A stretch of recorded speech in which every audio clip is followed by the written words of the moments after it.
ત્યારબાદ 9મું જોઈએ તૂથ છે, તોતનું બહુવચન તીથ થાય છે, એને એસ લાગતો નથી મિત્રો, ખાસ ધ્યાન રાખીશું.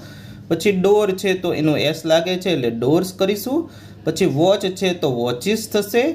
બનાના છે તો બનાનાસ થશે. પછી પોની છે તો પોનીઝ, તો વાય કાઢી અને IES લગાડીશું. ફોક્સ છે તો એક્સ છે તો ES લગાડીથી બહુવચન થાય ફોક્સિસ. પછી ત્યારબાદ ફેમિલી છે તો ફેમિલીમાં વાય છે કાઢીને આપણે બનાવીશું તો ફેમિલીઝ આ રીતના બનશે. બેન્ચ છે તો CH છે તો ES લાગશે એટલે બેન્ચીસ થશે. પછી ટેબલ તો ટેબલનું ટેબલ્સ થશે. અને ઇંચ છે તો એમાં પણ CH છે તો એટલે માથે ES લગાડીશું એટલે ઇન્ચીસ થશે. ચાલો એના પછી 19માં જોઈએ તો સેલ્ફ, સેલ્ફનું સેલ્વીઝ થશે, બરાબર. અને બસ છે તો બસીસ. અને ડ્રેસ તો ડ્રેસીસ. અને થીફનું થીવ્સ થશે. ચાલો મિત્રો એના પછી 9મો પ્રશ્ન જોઈએ.